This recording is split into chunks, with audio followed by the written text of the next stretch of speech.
এখানে মাল নিতে এসেছি, আর এই সুমন্ত বের করছে। ওই যে এদিকে টাকা, হ্যাঁ ওই 107-এর কাউন্টার নিতে এসেছি, 37 দাঁতের। দেখ গন 11টা, তাহলে 38টা আছে। ওটা 38টা না 37টা? তোটা ওটা 38টা আছে। দেখ বড়টা। 2 3 4 5 6 7 8 9 10 11 12 13 14 15 16 17 18 19 20 21 22 23 24 25 26 27 28 38টা না, ওটা চলবে না, 37 দাঁতেরটা চলবে।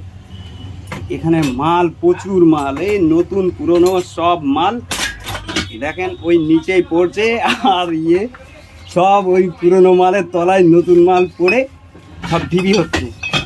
এর উপরে একটা মাল বের করতে গিয়ে ওর মানে অবস্থা সিরিয়াস হয়ে যাবে, কিন্তু তবুও সারা দিন বের করছে সুমন্ত।